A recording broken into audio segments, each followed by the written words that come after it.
Hi there, welcome to new shocking news in the Noah Presgrove case. Just recently, a new claim has come about in regard to an event involving Caleb Newton and the truth being spilled as to what happened to Noah Presgrove at the party back in 2023.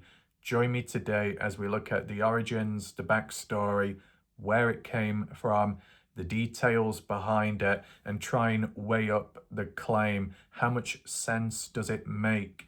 Has it been said before? Is it a new variant of what's being talked about previous? Does the general theme have appliance to the party involving danger and Noah's safety, and locations of interest where maybe events did take place? It could even link in with some of my previous videos and theories. But it's important to acknowledge the language and wording, of course, today, so I will try my best. I'd just like to say welcome to those that are currently here watching the live premiere. Share your thoughts and live reactions in the chat box on the right side of the screen and at any point or time in this video. And for those watching on catch up, be sure to share your thoughts, questions, answers, and theories down below under the video, as it will help with spreading awareness and starting new discussions. Also below, if you would like to support my channel, there are some links to follow through with, and that will be located in the pinned comments.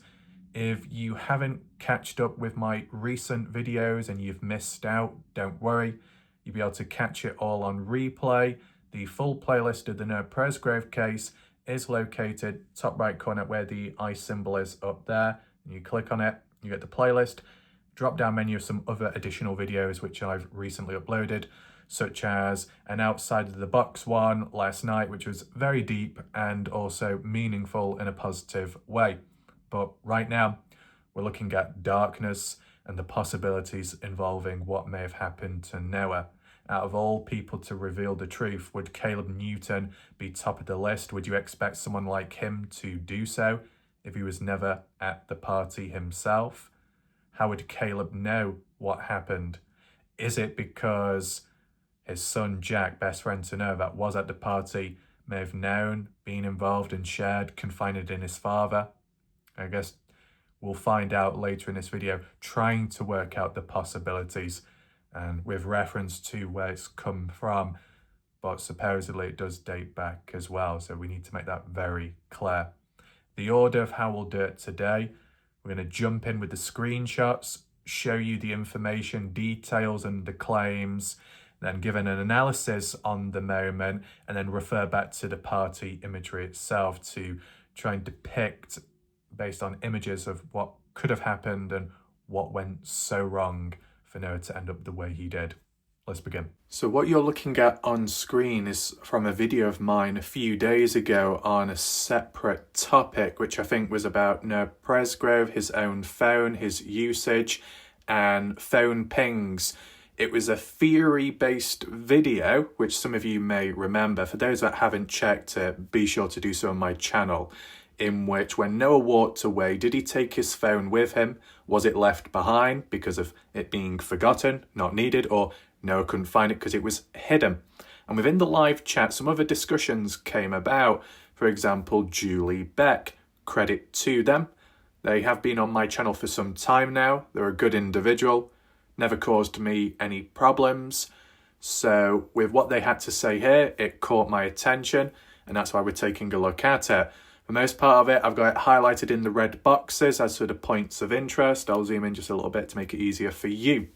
So Julie had said, at an event my niece attended, Caleb Newton was drunk and was telling people that Noah was jumped not once but twice at the party back in 2023. He never said which night or nights Noah was supposedly jumped. Well, just the fact that it's been described as it's happened twice sounds bad enough, and the term jumped is normally associated with attacked. So, ideally you'd be thinking for this to apply, it would be all on Monday. If it happened any time before that, it would raise a few eyebrows and questions, not just for the overall situation and case, but for Noah too. Now, I did ask, when you say CN, were you referring to Caleb, Jack Newton's father, or Colton Newton, Jack Newton's older brother? Because they got the same initials, and Julie had confirmed it was Caleb that was drunk and mentioned it. Now, my response was, well, this is the first time me hearing of that. And Julie said, same. So just recently or so, it was the same for Julie finding out about it. Interesting. First time hearing of it. Unless Julie may have heard of it a bit in the past. I mean, it does date back to 2025, which isn't that long ago when you put it in comparison to the whole timeline of the case and investigation back in 2023. Maybe in regard to first time hearing it from a familiar face and no one else mentioned it in between, that's another eye-opening situation, because there is a bit of a crossover with what other people are saying about a similar event or the same event, and we'll get to that later, but be sure to stick around. So, if you've seen this for the very first time, you're watching right now in the chat, you let me know, what do you think about this? That there was an event that was taking place and Caleb was present, he was drunk, which, when you're at a party or so, maybe isn't a surprise. And with what we've heard about Caleb, like when it came to the Warwick boating accident, he was, under the influence of alcohol there. So there was that. Here, drunk too. By telling people what happened to Noah, there is occasions where when somebody is drunk, they can be telling the truth. That's worth taking into consideration. As for the other comments in between, if you wanted to read or check them out, we had Brenda. I don't know if Noah's family saw his iPhone after the party. OHP has or had it. Well, I believe it was handed over eventually. Correct me if I'm wrong. Talk about the geofence as well. So yeah, let's move on to the next slide. A little bit more context. Julie responded to me saying, no, but my niece might remember she was there. So I was just inquiring about a few extra details, as in what was said, and could you elaborate on it any more, as in why it happened or, what led up to it. So Julie's niece was present at this, let's say, party get-together, which involved Caleb. Interesting. I referred to, is it possible to reach out to your niece and someday reply back, relay the information? And from the looks of it, that's what Julie did in a very small space of time, because during my live video premiere, when it got to the end, she did add on with extra details. Now, I took photos of them because it was a part of the disappearing live chat once the live premiere ends. So it's a good thing I did that to archive, or you wouldn't have been able to see that. Julie here said to Andrea, I believe my niece. She doesn't know any of the family members. As for law enforcement, I don't know if she did or not.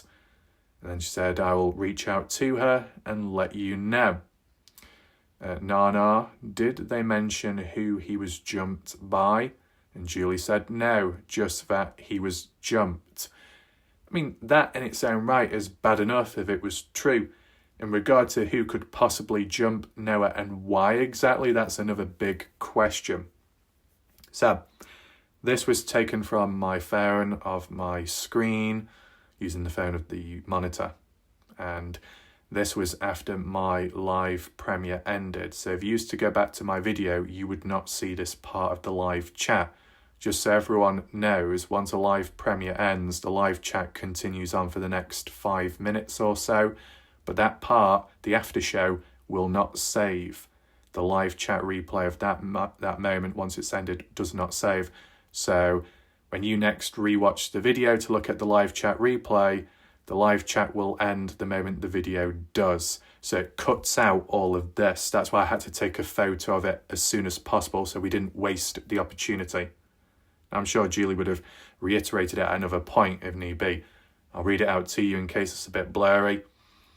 So continuing on now, just that Noah was jumped. We had Brenda. Noah went from an Android phone to an iPhone. Good possibility he was on it a lot. Andrea, anyone else recall Robin Smith saying Noah wasn't a big phone person? Maybe in one of the TikTok lives?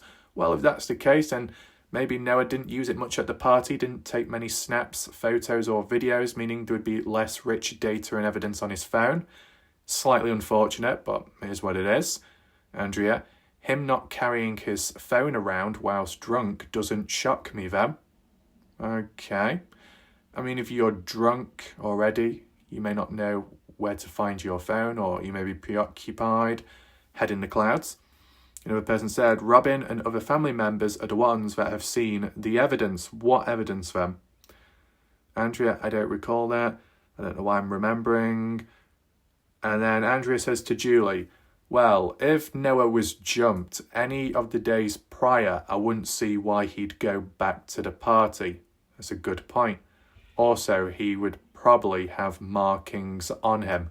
That's true. Is there any possibility that Noah was jumped, but not in the negative way that you would think? Jumped as in like a surprise prank. If someone was to like jump on your back like a piggyback, or come up behind you and then put you in a headlock for a few seconds. In that sense, you never know.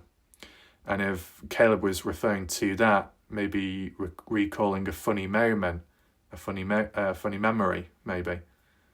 And then Tammy had said, if Noah was jumped before that night and Monday morning, you would think we would have heard about it. Well, we only would have heard about it if the right people were present and willing to share it public. If the ones that were present were involved in a jumping on Noah, would they be likely to come clean about it and talk public when it could shift the focus, blame or the suspicion onto them themselves? Probably not. They would keep quiet. This user had said below, I think a wallet when he just got paid that day is pretty suspicious. And I said, what job did Noah Presgrove have at the time? And they responded, I don't think I have ever heard where he worked. How can we be certain that Noah had a specific job? And more importantly, how do we know that Noah was paid on that day? Labour Day, or the day before. Is there any proof and evidence of that by any means? And then Julie responded to me. She said, as in her niece, said Caleb Newton said Noah was messing with someone's girlfriend first time he was jumped and trying to have sex in the bathroom with another girl second time he was jumped. Right, so the theme behind these physical attacks are to do with girl trouble, which is a general theme which we've looked at, but there's a more specific example given, and not just once, but twice. If Noah was to do it 2 times round, with, 2 different girls, it antagonised 2 different guys at the party as well. It's interesting, that. I mean, like when people make stuff up or make false claims, for this to be very specific, there's been a level of thought and consideration. And considering that Caden Pressey had such a good memory with recounting what he saw from footage, which Kathy said she never had, even if it was a live photo only. I mean, if people are going to believe in that, there's no harm in listening to what Julie has to say here. Just remember, Julie isn't the catalyst behind all of this. She's simply passing on from what she has heard by another individual, just to make that very clear, okay? And for Julie to say, I believe in my niece, that's understandable, especially when it's family of family. You would hope to believe in the people that you are around close and care about. Nothing wrong with that. I'm just, giving that disclaimer now, so no unwanted attention or attacks end up, going towards certain people, okay? It's clear to acknowledge that with the situation with Caleb Newton, does it make him look like a bad person overall? Depends how you look at it. Does it unjustly portray Caleb in a bad way where it could damage and harm his image? Some could say yes, and other people could say, well, it depends on how it's worded and interpreted. We're going to try and get through all that today, so just be sure to stick around for that context and understanding. But if Noah was messing with someone's girlfriend, and that's what led to being jumped, and then it happened again with a different girl, but this time there was more intimacy behind it, what days did these occur on? Because it was Robin Smith and Ashley Chadwick that mentioned in the Parts in True Crime interview, such as with Logan Jernigan, that Noah did more than kissing with Logan. Is that what links to what Julie's saying here? The second girl was Logan. Noah did have a intimacy with this girl, and that was in a bedroom. Right, so we're dealing with a separate room. Okay. Oh, a bathroom. Apologies about that. I thought it said bedroom. You would think a bedroom, wouldn't you, if you're sleeping with someone? But no, this is the bathroom. Interesting. We've had some encounters with the bathroom, references to that. We'll get to it. And then as well, in the chat, Julie had said to me and Robbie, it was supposedly, as in the event that Caleb attended and spilled the beans, the truth, it occurred summer of 2025 at an event called Rednecks. That's interesting. Jam sandwich, you're doing a great job. You're appreciated. Appreciate that jam sandwich, strawberry sandwiches, and anything else in between. Shout out to them all. Robbie, so another rumour being spread. I mean, spreading a rumour wouldn't be considered a good thing, but covering a rumour, analysing and breaking it down to make sense of it, that's a different situation. Breaking it down, analysing to control, maybe as a form of damage limitation, and so the general public don't get too confused, and then reverse engineering it to try and work out why would it come about in the first place and who does it actually benefit. There's a lot of consideration that comes into play there.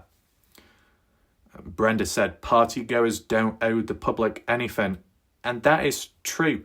They may owe Noah Presgrove the truth, and maybe they honoured that by cooperating with police in the background. But to the general public, the partygoers don't owe the general public anything, because if the partygoers never asked or reached out to the public in the first place, then there's no debt to be paid. Now, we've seen it in other true crime cases or missing person ones where the family has reached out to the public for support, for guidance, for GoFundMe money and all of that. And then later the family may have pushed back or said, we don't need you now, we don't want you now, can you respect the space? And it's like, well, you've reached out to them and they've given and now you don't want them. It's a little bit unfair. But if you didn't ask for anything to begin with, you don't owe anyone anything. So that's how it seems to be with this case in certain areas. Now, as for redneck event, I just briefly typed it in online, as in what could that be referred to? And maybe it doesn't give all the explanations here, but based on interpretation, based on the search results, there are a few venues in Oklahoma associated with the term redneck. The Redneck Dance Hall, Oklahoma City.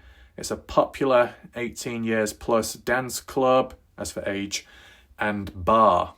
Right, located at 4720 W 40 Service Road, Oklahoma City. It's known for playing country music, hosting line dancing, and featuring a large dance floor. The Redneck Brawl, Oklahoma City. This is a boxing event featuring amateurs.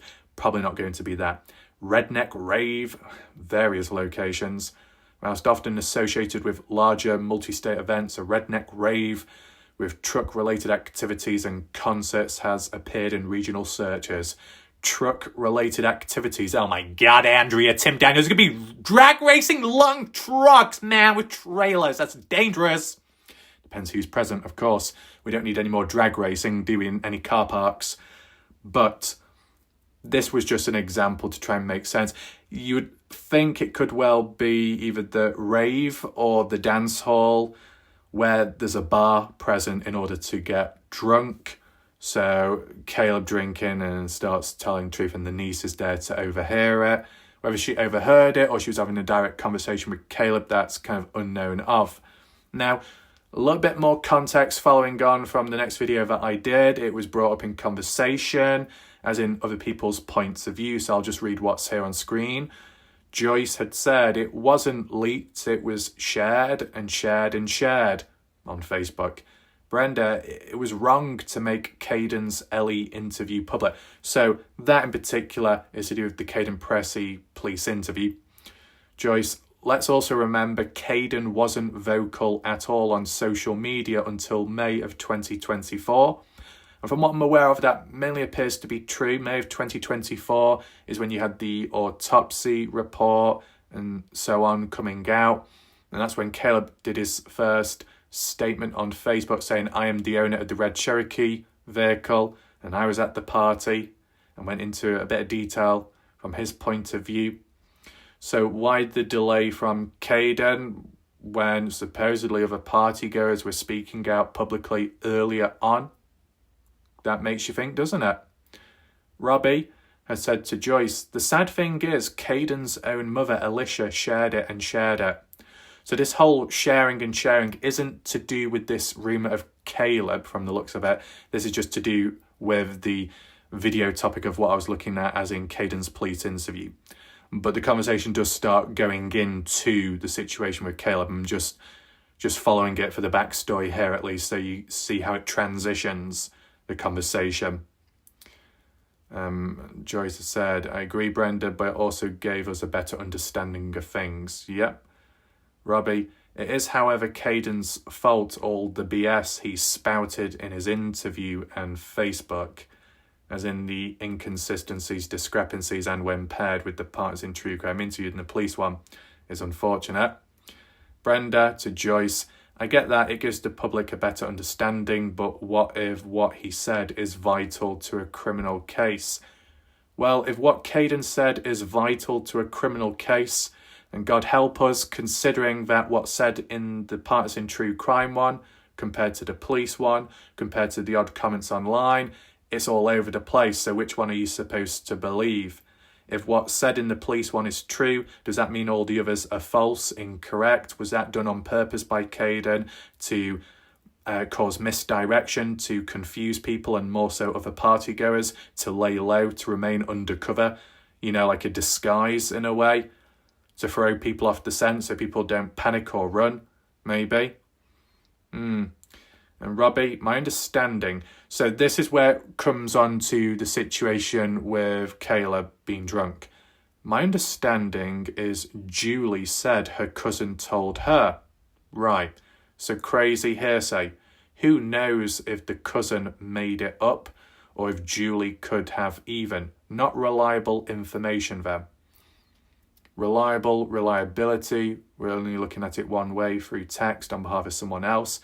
Yeah, you could argue and say it's not reliable, but then again, a lot of stuff in this case and community hasn't been reliable, but we still worked with it to try and make sense and understand it. As long as it's handled correctly and contained, then it should be okay. It's when things like this get about elsewhere on other pages and platforms where people jump to the deep end and, Chinese whispers and it all gets out of hand. Whether that's already happened in the past, old news or not, we're dealing with it right now. Right. So as for Julie making it up, in my honest opinion, I wouldn't see why Julie would have to make it up, because she's been a good person on my channel. She's never caused any problems, no trouble, no confusion. She's not jumped out with lots of false claims, as from what I can remember. They've remained, somewhat under control. And I know that's just my point of view, but at least on my channel, it's been all fine. So I wouldn't see a reason for them to change right now. They're just simply saying from what they've been told, what they've heard. Whether that's good enough or not, that's another question. Joyce, I agree. In all honesty, Alicia should have never shared Caden's interview. It should have remained private and given to his lawyer he had at the time. Right, continuing on. Robbie had said, "I have never heard of it before in regard to what Julie said. I saw Julie say it in the chat, which was a few days ago. It's ridiculous to think that Caleb would say that, especially with the wrongful death lawsuit pending." And then Joyce, I also will say it's good he recorded it, as in Caden, the interview, so things he said didn't get twisted. That way he has documentation. The thing is, which is ironic, Joyce, is that whilst Caden has documented things to protect himself so it doesn't get twisted, Caden has also, in a way or indirectly, has documented his contradictions and discrepancies with what he said in the police interview compared to what was documented, recorded by partners in true crime in the interview with Caden. So it's like a double-edged sword, that. My response to Robbie, I guess it depends when it happened. For example, if it was long before or long after the wrongful death lawsuit, then it would make a difference. George, various people have made such claims and they all think there will be no repercussions. It's statements like that which will get oneself sued. And Joyce, Ref, I have no idea where the rumour came from.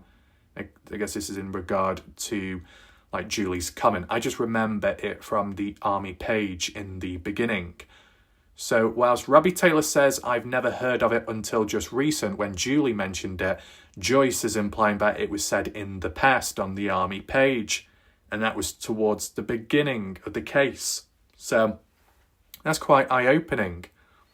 So don't mean to say that Julie is behind that. If it's the cousin that mentioned it to Julie just recently and it's the first time Julie's heard of it, then what does that mean about the Army page in the past? Did this cousin tell the Army page before telling a family member such as Julie?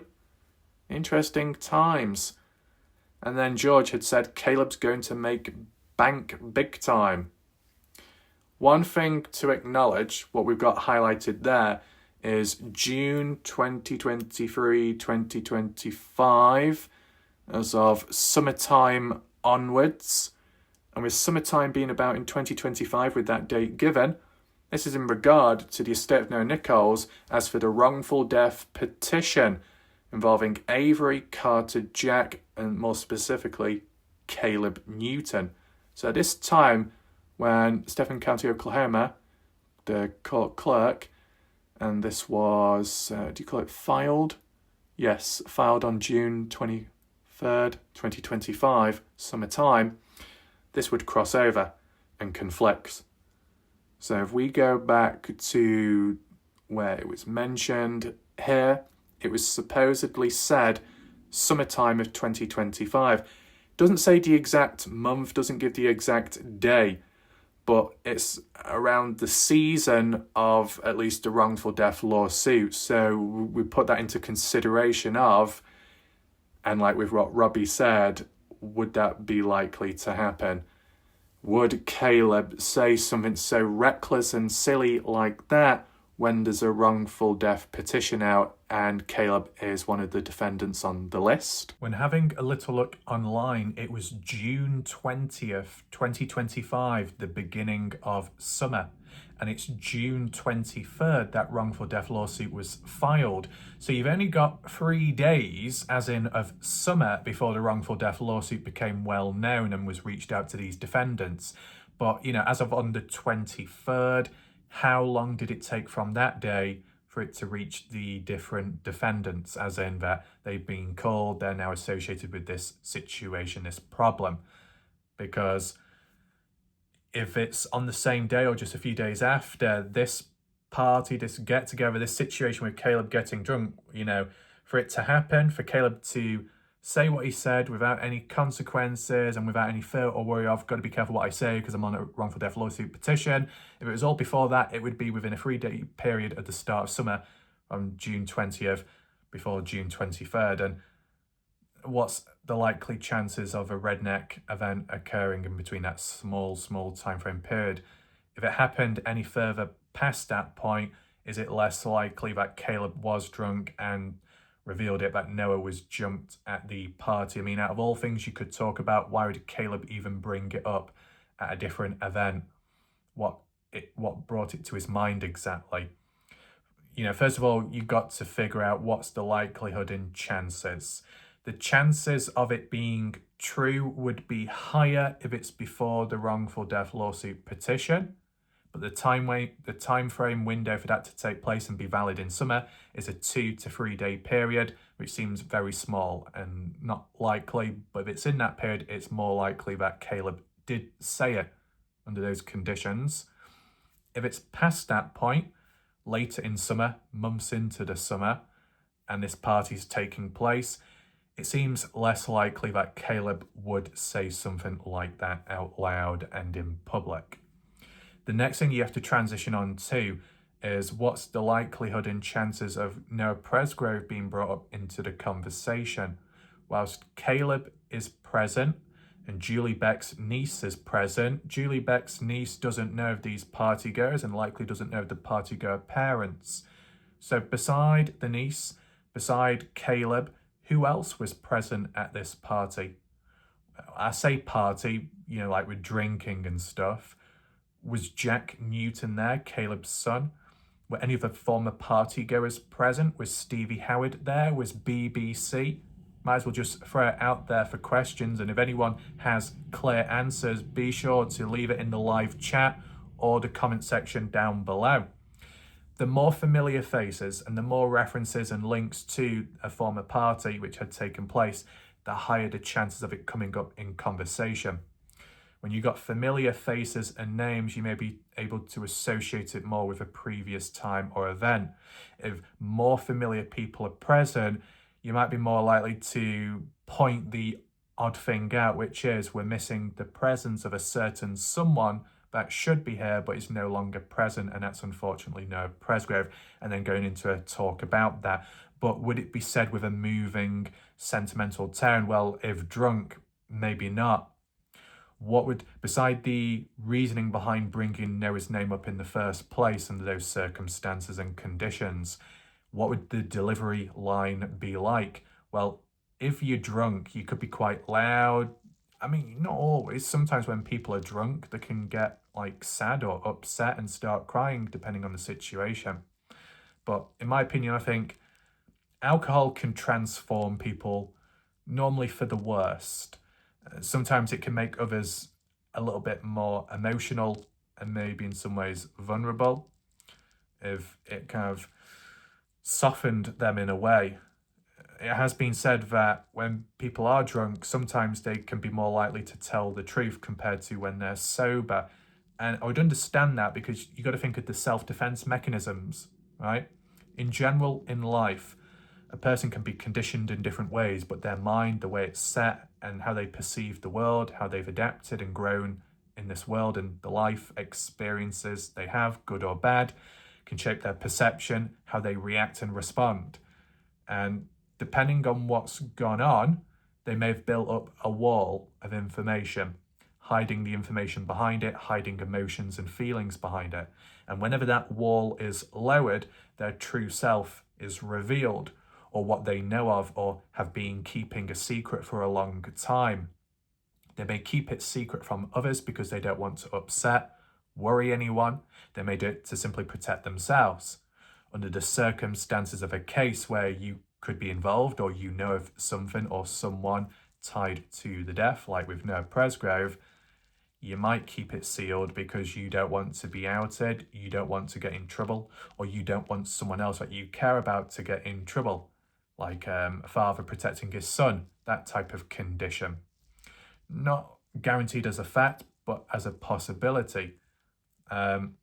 So when you're sober and you're present in the moment and your mind is there, your self-defense mechanisms and that wall is built up and strong. No information is getting passed or leaking out. But if under the influence of alcohol, it can loosen you up. In a weird contrast but similarity in speaking, Noah Presgrove, it was said that when he was drunk and had alcohol in his system, he became a bit more loose and more flirty with the girls. Sometimes when people have alcohol, it can make them a little bit more confident and a bit more smooth in how they act and what they say. It can have different effects for everyone. Sometimes alcohol can make others quite angry, agitated and frustrated. Not always good. But if you've got a high defense and a high wall, by drinking alcohol, it can reduce your reflexes, your reaction timing, especially when driving. It can make you off balance. It can make you a little bit dizzy. It can make you kind of happy. It can make you light in the head. It can calm and soothe you to some extent. It can relax the body in some ways, and at times it can even numb any physical pain. And some people use alcohol as a psychological, unhealthy escape from problems and troubles. People use it for different ways, recreational use, for fun, for lightheartedness, and coping mechanisms, and so on and so on. So with it, for example, reducing any stressors in the body temporarily, relaxing, easing the body and the mind, the more relaxed the state of mind is, the more likely the defense barriers and walls are to be lowered and reduced, meaning you might be more willing and open in sharing information and talking about it without the fear of worry and discomfort. But in a situation where you're withholding important, invaluable information or incriminating evidence, if you're withholding it and then you're drunk and then the truth slips out, it's more of like a slip of the tongue, and what you say, you didn't mean to mention. It may be the truth, but you didn't mean to say it. It's just that under the influence of alcohol, it's made you say things you normally wouldn't when sober. I'm not saying that's exactly what happened with Caleb, because we don't know how Caleb manages alcohol and what he's truly like when drunk, and if he was truly drunk and to what level and extent. But I just base it off in general what's been mentioned in life, and referring back to a previous case, the Dylan Rounds one, when the victim's friend, known as Kurt Wadsworth, who I think may have been 69 onwards, friends with Dylan, but others refer to it as in a relationship in a weird way. When Kurt Wadsworth was doing interviews online with certain YouTube channels and talking a lot, didn't always make sense. Not everyone believed in it, but there was times where Kurt would end up talking when sober, and then other times he would appear on panel and do interviews when drunk. So not exactly professional, quite reckless. But some people detected the pattern, and even I suggested it, that despite all the discrepancies, what's said at the start, at the beginning of the case, could be the truth, and then what's said later could change because of memory issues and confusion. That might be more applied to the Noah Presgrove case with all the trauma and memory and brain fog. But more importantly, with Kurt and Dylan Rounds, what was said at times of when drunk could be more the truth compared to when Kurt was sober. When sober, defense mechanisms, hiding, protecting the truth, hiding, protecting someone that may be responsible, protecting, hiding themselves. And when drunk, not quite there with it, defense systems are turned off, consequences are not considered or felt, so they're more likely to be more open and free in what they talk about and then maybe regret it afterwards.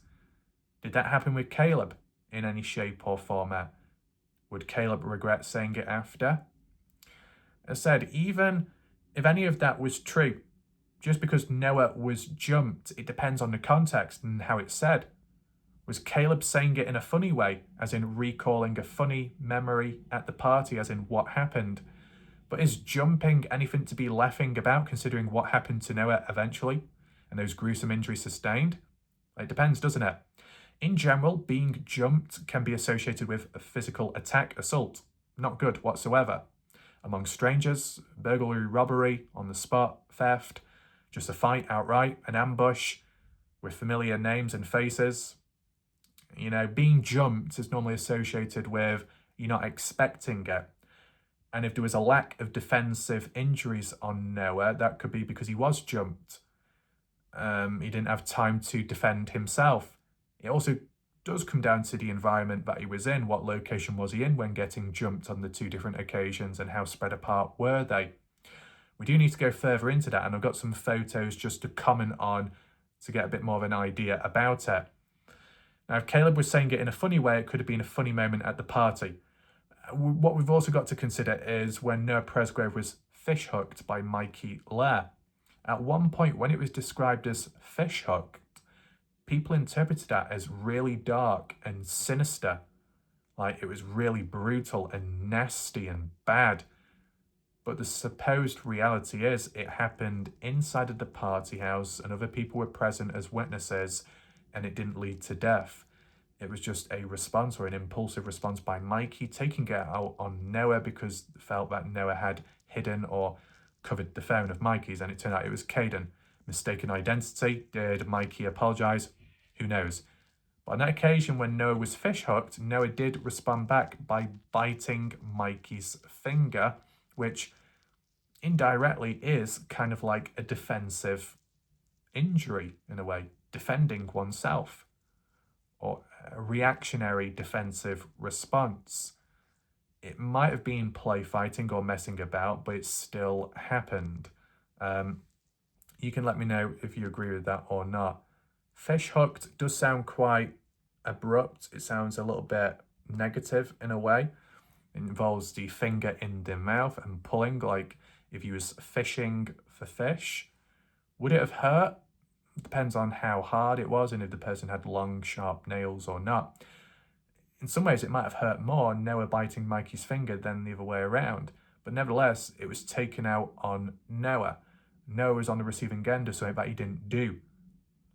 But in this regard, what Caleb supposedly said, what happened to Noah is a reaction to what an action Noah performed beforehand with a girl or two.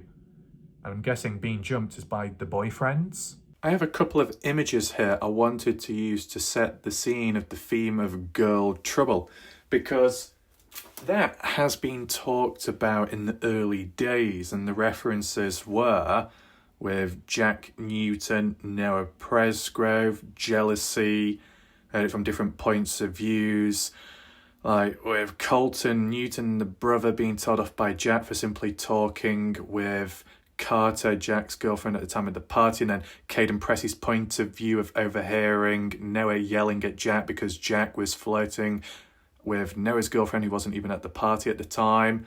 Seems back and forth and all over. And if all of that was true, then it's not just on Noah, is it? Different people flirting with one another like a free-for-all. So why would Noah be jumped and no other guy or girl get jumped for them flirting or cheating on other people or anything like that? I mean, if loyalty and trust is broken and people are stabbed in the back besides Noah doing it to anyone else, why did no one else get attacked or jumped? Why is it just Noah? Why is Noah on the receiving end of it? Unless it's because, in terms of the jumping, only a part of the story was told and not all the context is there, as in others did get jumped. And the jumping wasn't an actual negative fight or done with absolute intent to cause harm. It was more pranking, joking, jumping on someone, tackling them, and like, oh, caught you off guard, something like that. You accidentally tripped someone up on purpose in a joking way, or you whatever could happen at a party. It's important to acknowledge that the first time Noah Presgrove was supposedly jumped, no location, no time, no day was given. Then the second time that Noah was jumped on a different day, it was in the bathroom, and it was in regard to Noah having some kind of sexual encounter with a different girl at the party. No names mentioned. Interesting. With the image what we have on screen, selection of girls present. This will be from Saturday, so it wouldn't include Shayden Johnson in the background in that pink top, because she was only there Saturday. She did not return back days after. But the other two girls, I think on the left is Avery. Could be wrong. Some of them end up looking the same to me. And then the one with the glasses, Logan Jernigan, I think. And you know what? I've got to give him one thing. Whilst they were in this video clip, this is just a screenshot, and they were dancing and moving the camera about. Logan Jernigan did a good job keeping those glasses on. Logan seems to be the only person that kept glasses on, and they're not wonky, unlike some people in the community on Facebook. My God. But no, in all seriousness, Noah's got his tongue out. Not much is going on here. It's playful, friends hanging out. But I just wanted to use images of Noah close to other partygoers' friends, as in the opposite gender, to try and work out, if any of it was true, who was Noah close to the most? Who was Noah trying to get with? You've got to take this in mind. Noah already had a girlfriend at the time. She just wasn't at the party. So what was going through Noah's mind then? Did he try, flirting with anyone, try getting close? Because Ashley Chadwick and Robin Smith said that's what Noah did with Logan, more than kissing. And Noah falling asleep beside Logan on the floor when Logan clearly had a bed, probably passed out by being drunk, but they slept beside each other Saturday night into early Sunday morning, and Avery saw it. And then Noah wanting to sleep in one of the two girls' beds on Monday. What happened in between those days? when Noah may have had more access to one of the girls, if any of it was to be true. Logan, Avery, if that's who it is on the left there. I don't think it's Carter. You let me know. Anyone here that Noah interacted with or got intimate with, in a sense, any of the people on screen. And then, like with this one, Saturday again, Shane and there, not there onwards, but when you think of the close factor, obviously with being drunk as well, harmless, but if someone was insecure or there was context lacking and you didn't know, you might think, oh, what's this guy doing with her? Do you know, like if you was putting yourself in the shoes of a boyfriend that saw it and they didn't quite know what was going on, you know, without the context or knowing it was friendly, they could think the worst case scenario. It can happen, and it's amongst different people. With tongue stuck out, no kissing, but licking a girl's face, messing about. But for someone who may be closer to that said person, not saying that they are, but in a situation that was the case, you'd be thinking, get your hands off my girl, get your hands off my partner. In a situation of if you all know each other and friends, you wouldn't take it as serious. You'd probably laugh, maybe. But some people may have standards, or some people may have certain barriers, and communication does need to be shared and expressed. I do think that is Logan on the left there with the glasses and the phone. And then in the background, there was a person with beige trousers and a grey top with long hair. Who's that? Is it Jasmine Milan? Doesn't look like it. And then in the background, that guy back there on that chair, that is Pepe Guam. And then on the right behind Noah, that is Travis Monson. Reason why we know is because of the shirt at the top matches up with Travis's selfie from the bathroom, as in Saturday, and his profile picture was updated on Sunday, but he wasn't at the party on Sunday. You got the Christmas tree in the background on the right behind Shane Johnson. But just in terms of friendship and closeness, whether you call it intimacy or not, Noah seemed to be close. His arms wrapped around Shane over the shoulders, hugging, squeezing, licking her face. But then, you know, Logan up close behind Noah's back, pouting the lips, posing for a selfie, and that's pretty much it. As for the party footage and photos that we saw, we didn't see anything sexual. We didn't see anything too suggestive. As for the licking of the cream, that was what Jack was doing to Noah, and that was a separate party from the looks of it, different location as well. So we don't really include that here. As for the writing on someone's bottom area, that didn't just happen with Noah, it happened with Jack, and that's more just messing about, really. It's not that dodgy. Some people could say it's a bit messy or it's trashy, but beside that, it seems fairly harmless writing on someone, like how you'd write on someone's shirt, like if you were leaving school, high school, kind of like that.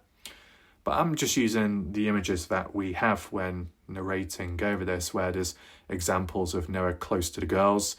It's important to acknowledge that out of the ones that were there, I mean, whilst dealing with this image, this would have been, I believe, Saturday too. It's the background what we're focusing in on. When referring to Noah being jumped for the very first time, if that be true, a reaction from an earlier action of Noah interacting with one of the girls, but to what extent? If the second one was more sexual, what was the first one? Was it just talking, hugging, like an action like this? An action like this, did someone take it the wrong way at the party? And then when Noah was going outside, for example, the other person caught up, grabbed Noah and took him elsewhere, took him round the back of the house, took him over to the shed area. That's why I've got it zoomed in here. It's not the people on screen, but what you see in the background. That blackness, that's the entrance, the opening to the barn shed. And the door, the gate wasn't always open. It was open at some point Saturday night, but as for example on Monday, it was closed. So what was that barn shed used for at the party? For it to be open at some times, closed other times, it means it was in use. People were coming and going from that building. Were vehicles stored in there? Was the side-by-side stored there? We see some vehicles parked up on the side from different angles. We don't get the full view or a perfect view. But, you got the Ford Ranger parked up, which it was, as in 1:05 in the morning of Monday when Brian slapped Noah and we saw the Ford Ranger. Do we see the trailer of it? No. Did we see the two side-by-sides? No. Were they stored in the shed back there at one point? Maybe. They weren't in use at certain points and moments, but then used later or earlier. Possibly, in a way. But you can let me know your thoughts about that. I'm more focusing in on a location like that where a fight could have taken place, an ambush could have occurred.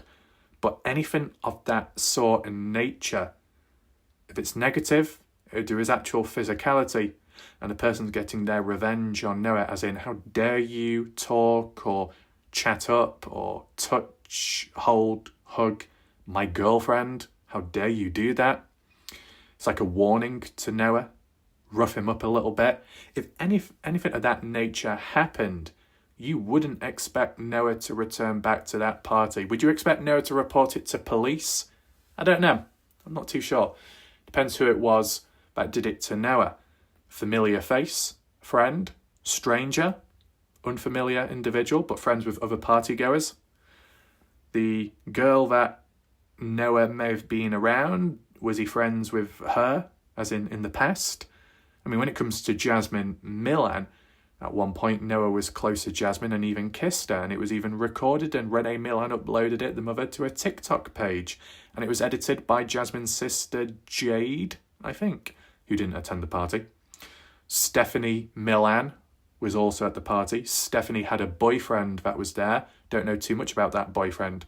Did Noah at any point flirt with Stephanie Millan, Jasmine's sister, who was all there?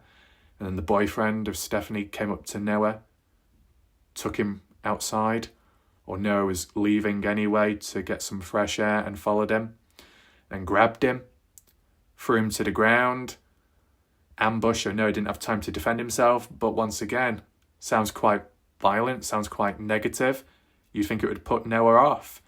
And if any of that did happen Saturday, well, Noah had his own vehicle to leave, and he chose not to, did he? Because he stayed the night.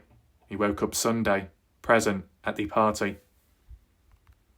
And for context, you see Logan on the left there with the glasses, and in the middle there, Noah Presgrove, from this angle, with his chin over Logan's left shoulder, tongue stuck out again, nothing too dodgy going on here, just having fun. But for Noah Presgrove to sleep beside Logan, whether that be as a coincidence, now, because Logan had her own bed and bedroom, she would have slept in it, but probably from being too tired and drunk, passed out on the floor.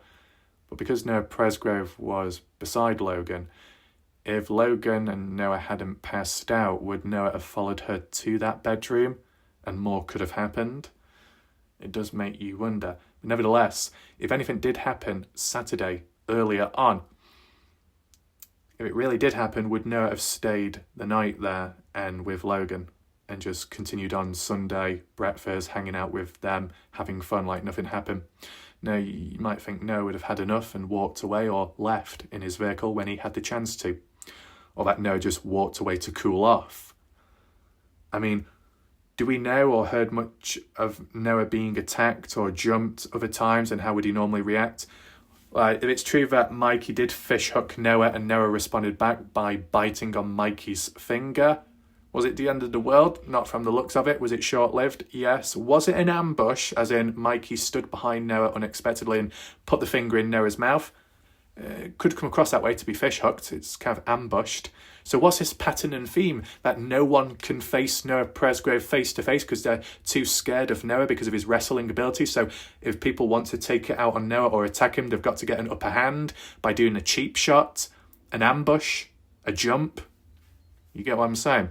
Now, there's that moment Sunday night onwards where, from what Kanan said, even though in the police interview compared to parts in True Crime or something, one was described as Sunday, one was described as Saturday, but Mikey was there Sunday onwards, not before. but Mikey wrestling Noah and Noah winning. Was that wrestling outside, inside?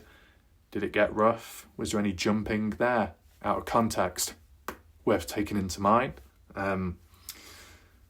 It's interesting.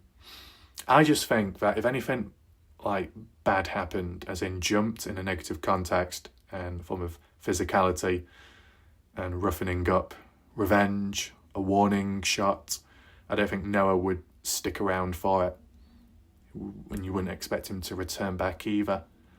So it couldn't have happened Saturday in a way. I don't think it could have happened Sunday morning either.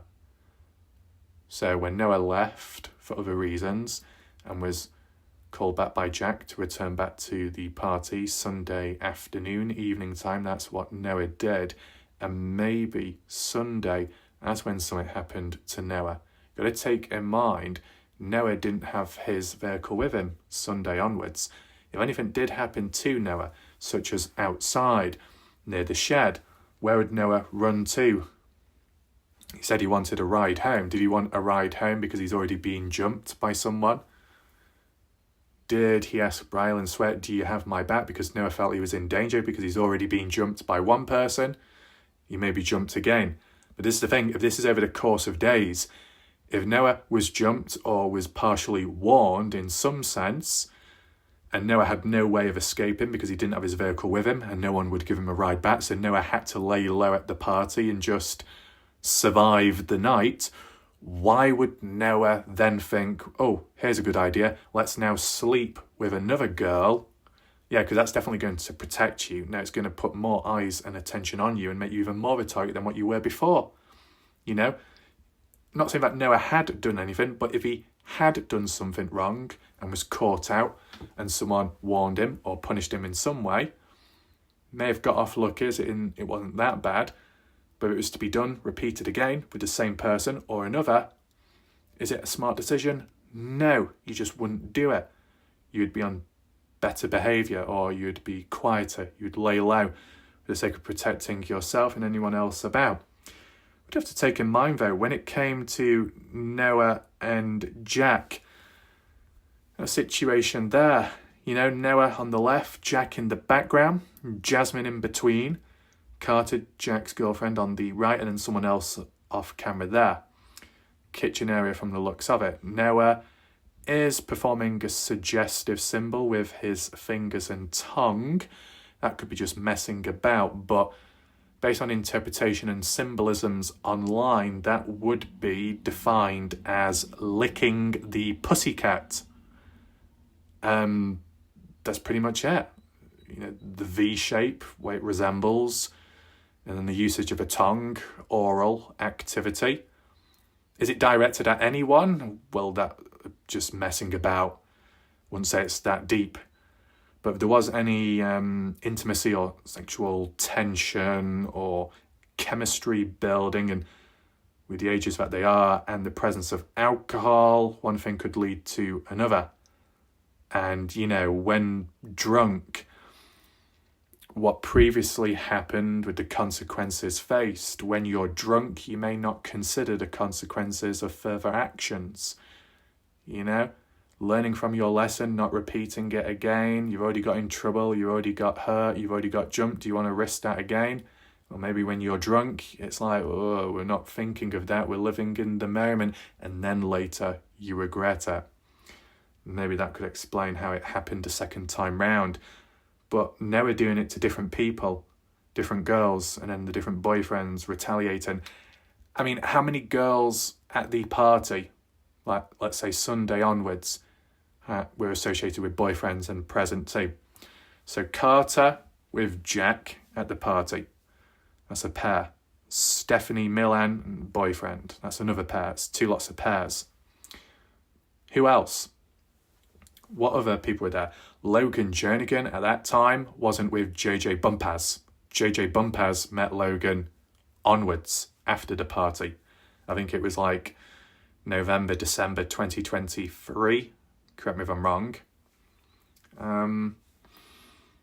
It's like when Caden Pressey was in that diner. Remember when he showed those screenshots where Caden's girlfriend at the time had used her phone to take from Caden's point of view on his screen of Jack communicating, saying, "Give me the answers, can you retell the truth before I get upset?" And Logan Jernigan and JJ Bumpus together were with Caden, and Caden's girlfriend were like out on a double date or just hanging out kind of as friends, cross friends, but in personal relationships with their girls, their boyfriends, and so on. So Logan, in a way, was single at the party. So there's no tension, conflict there. Jasmine Milan, I think, was single. Well, at least no boyfriends were present there. Stephanie, taken. Jack with Carter taken. Avery, not taken from the looks of it. Any other girls? Any of us? I'm just trying to think. Shane and Johnson, well, that was Saturday. I mean, besides the males and the Texas boys, are there any other girls at the party and the names have never been mentioned before? You know, like mystery female party goers. Does anyone know of that? Because there was like a name thrown about when it came to writing on Noah's body, his bottom area on the left. It had some white text which people read as Henry, surname of a girl who attended the party supposedly. It's just interesting. I don't know if anyone else agrees with it. I mean, guys here in the background, but do we actually see any other mystery female party guest anywhere that may have been or had a boyfriend present? And if Noah had interacted with any of them, then one thing led to another and it escalated. But still, I'd say it would have happened more very close together on the same day. Couldn't have happened before that when Noah had his vehicle, because likely he would have left and not returned back for that sake. Unless Noah forgot about it or Jack convinced Noah, well, that guy, that girlfriend has gone, you don't need to worry about them, you can come back, I'll make sure they won't come back so they don't hurt you. Noah could have been like, oh, okay.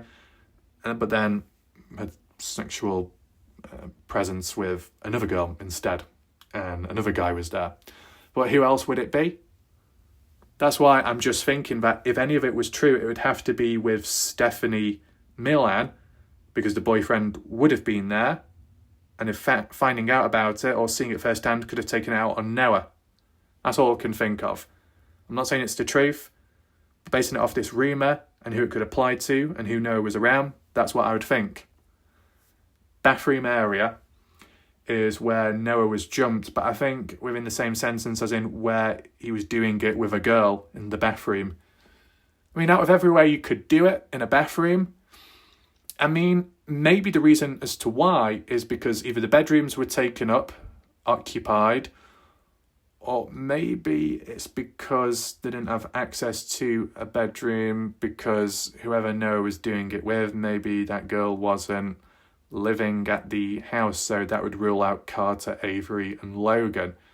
But someone like Stephanie Milan, Jasmine Milan, and any of the females which I've not named or forgotten would still be on the list for questioning, as in, if it happened, I mean, did they both agree to just walking into the bathroom? Was the door locked? Did Noah get jumped at the same time when doing something with a girl and the boyfriend walked in on him and took it out on Noah? Did the girlfriend scream and say, stop, don't be doing that? Wouldn't it have caused a commotion and a lot of noise so Caden Pressey and other people would have witnessed it or overheard it? Surely. I mean, yeah, the first action of being jumped could have taken place away from the party house in the darkness where it's quieter. But the second time, you think the second time being jumped is worse than the first time, because the first time, if it's days apart or spread about, it means the first time wasn't fatal, but the second time may have been, just based on interpretation. But in the bathroom, I mean, it's an interesting location. This is just an example, okay? I think it's actually from James Bond, this. But as for YouTube, this is for educational usages only. A piece of example art. And with that box there, that's because of YouTube guidelines, just so you know. But yeah, this is James Bond Casino Royale, I think. I don't know if Donna Bond is watching this video, but I don't know if you starred in this film or not. Maybe you did as an extra, but all jokes aside. Just imagine this, the bathroom. This is the bathroom of the party house, which Noah Presgrove was supposedly in. Well, he was in this shot here. We don't know truly what day, what time, but it has been interpreted as Sunday maybe at some point because of longer shorts being worn and writing on Noah's chest area. Onwards going into Monday, it wasn't on him, so it may have been before. Image is a bit more brighter just because to enhance the darker areas, but you got the curtain, the shower one just behind the door on the right behind Jack, the on the left a countertop with the sink, shampoo bottles and whatnot, a can in the background. Back there behind him on the right or so will be the toilet area, slightly out of view, out of sight, and then a window as well for lighting, and then a light up above. So whereabout in this bathroom was sexual activity taking place? Was in the shower, behind the shower curtains. You know, you walk on into the bathroom holding hands. You don't really need to describe it really that visually. One thing leads to another, and then you get pulled into the shower whether the water's on or not to, you know, cover up the sound of any noises or moaning, because technically speaking, if there is a form of sexual activity, there could be noise that comes with it, whether the noise is what alerted the boyfriend coming on in, or that someone just simply needed to use the bathroom and walked in on it. Noah caught in the act with that girl, and then faced with consequences. Does Noah deserve to get jumped? Well, if it's what led to his death and the extreme injury sustained, no. But if it's like a warning or a slap, I mean, on those bases and conditions that it's not fatal and it doesn't lead to serious death or injury, I mean, you can't blame someone for it in a way. But as under those circumstances, whilst Noah Presgrove would be in the wrong, the same applies to that girl as well. Where's the loyalty there? That boyfriend being screwed over, backstabbed. Whether he knew of Noah, that would be backstabbed behind his back. And if he didn't, the girl themselves participating with Noah, the girl who's supposedly taken with that boyfriend, should know better not to act on someone else and all that. So it's not just all on Noah. It's a 50-50 between Noah and the girl, if any of that did happen. But it's a messy situation. Because Noah Presgrove supposedly was screwed over by Jack Newton, from what Caden said.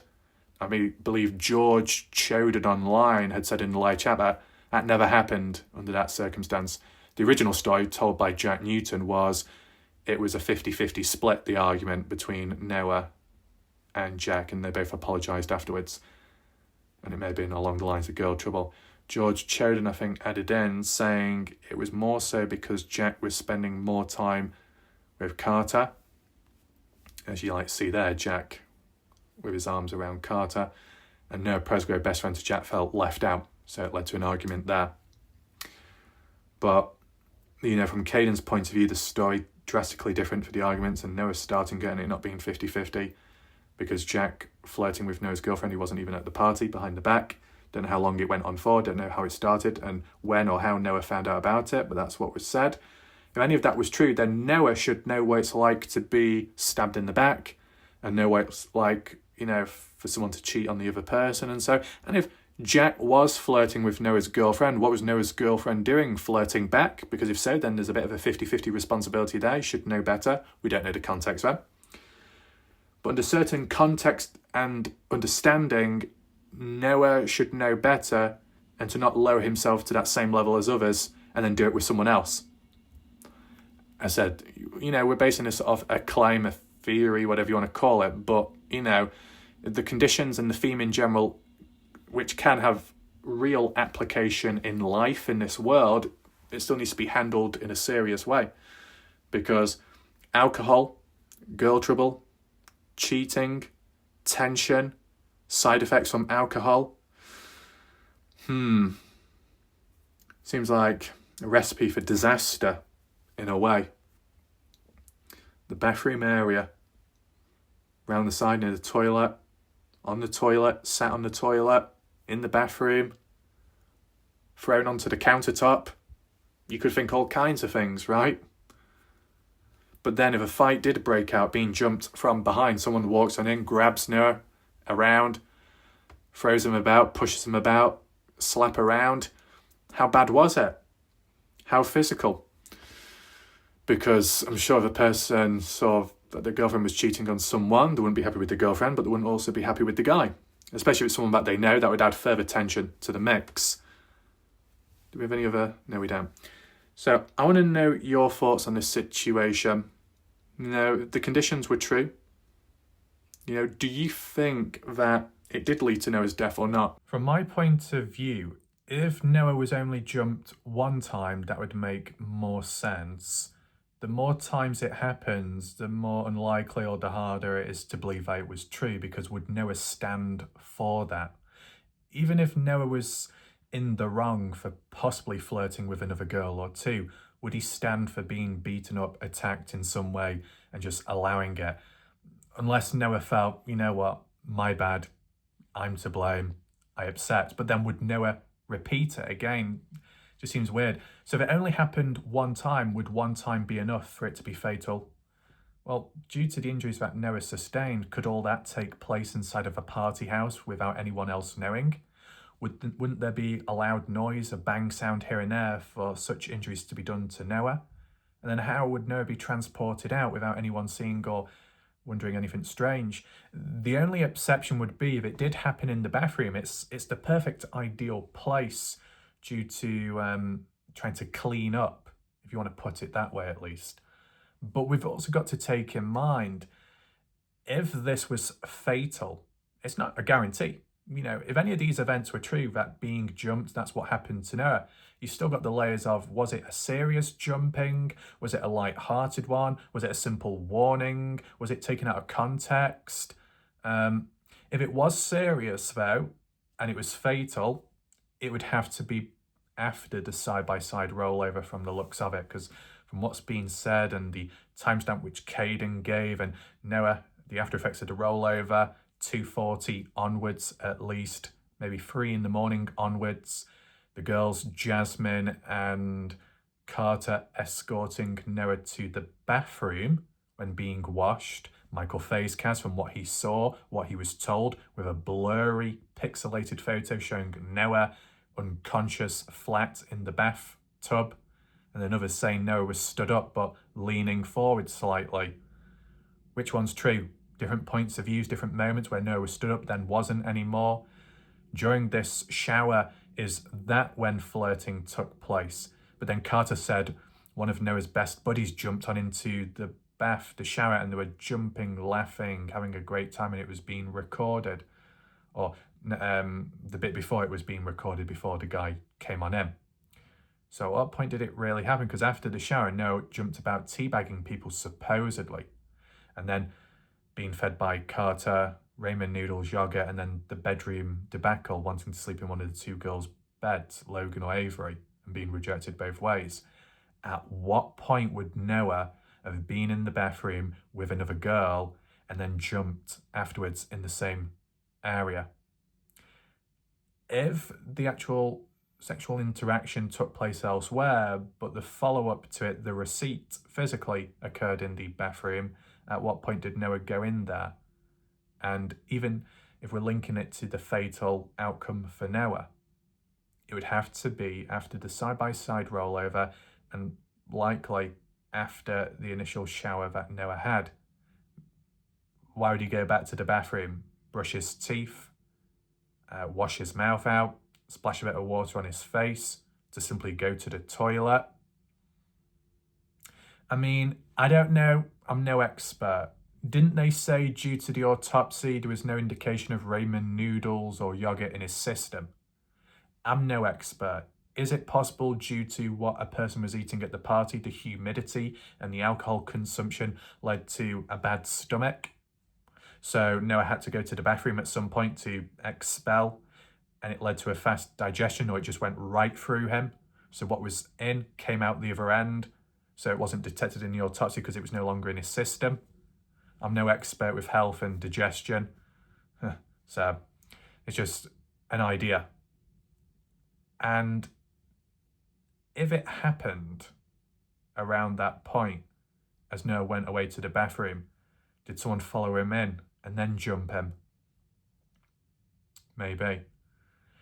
Under those circumstances, if that's what happened, and it went too far or escalated because of being in the bathroom area, the soap, the shampoo, cleaning up, washing up, touch-based DNA, cleaning Noah's body could happen because it all took place in the bathroom to begin with. That is more likely compared to something happening outside of the property and then people dragging Noah's body into the house undetected, into the shower to wash and then back out. That one seems too far-fetched. But if something had gone wrong in the bathroom area, you're already in the right place to be washing down and cleaning up, just on that basis. I'm not saying that's what exactly happened. I'm just trying to make sense of how it could apply under those circumstances, as in where the event took place and where the disposing or the cleanup could have occurred all in one. But there is still that conflict with the bedroom, because when Noah wanted to go to sleep and was rejected by the two girls, Noah then walked off. And in the wrongful death lawsuit, Avery and Jack had a verbal fight with Noah, but the time wasn't given. Did that occur when Noah was walking away from the house? Did it occur before? Did it happen before or after Noah was supposedly jumped? Because if certain events happened at the very end when Noah was walking away and he wasn't going to the bathroom, he was walking away from it, and people reported him alive up to a certain point, would it align with the claim of Caleb being drunk and saying what he said? It doesn't seem to align. Is it possible in some way that Caleb did say what he said, but he wasn't being truthful? He didn't mean it. He was saying random stuff. He wasn't thinking clear. There's that as well. There's lots of different possibilities. But as I said, regardless of who talks about it and how many times it happens, just the theme can have appliance. The theme of cheating, the theme of lack of loyalty, the theme of escalation, the theme of fights and beatings. So let's put it this way. For the people that believe that there is foul play, for those that believe there was a form of murder, or it went too far, do you agree with this claim from what Anise has said from Julie, that Caleb being drunk and spilling the beans? But if that's really the case, and Caleb did say that openly in public, why did no one report Caleb or call the police? Wouldn't it mean they're all in on it at some redneck event? Unless they're all drunk and they just didn't think much of it, they thought he was joking, not being serious. How many people knew of Noah at that event to hear about it and think, this is a bit of a red flag? You think more action would have been taken, right, if it was serious and if it was actually said. Now, the only other thing why it's important to talk about all this is because what Joyce was saying, it had been mentioned on the Army page in the past at the very start or so. But this is the thing. I don't know if what's being mentioned as of like what we're looking at today, I'm not too sure if it overlaps what has been said in the past, but the story was completely different. It followed the theme of girl trouble walking in on something and involving Caleb. I'm not saying it did happen.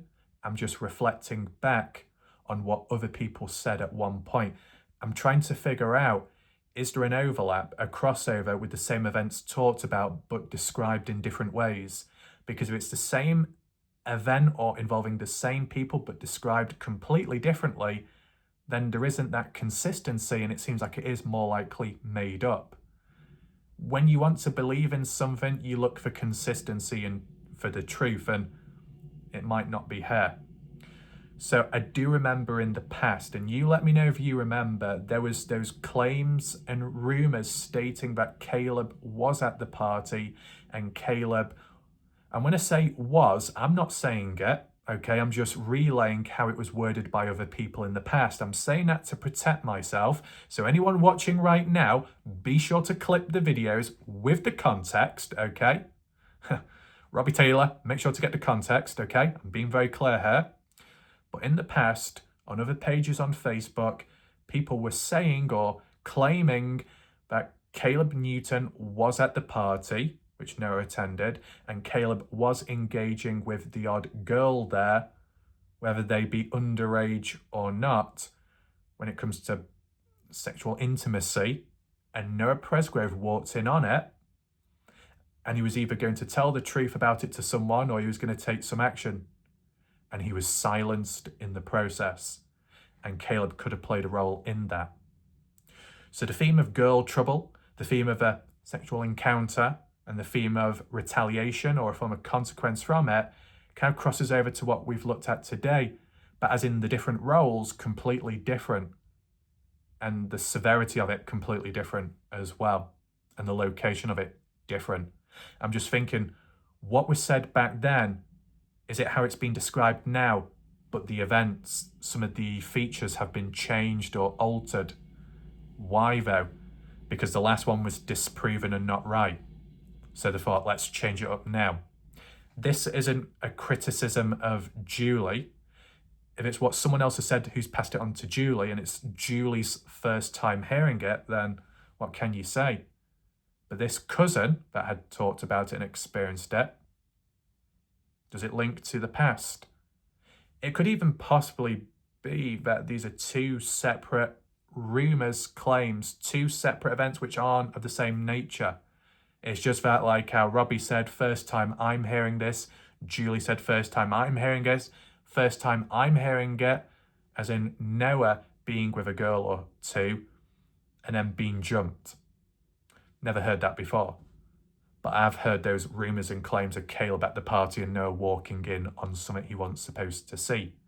Different rumour, but I know at times some people can be talking about the same events, but they word it differently or drastically, so it makes it sound like separate events when it's not.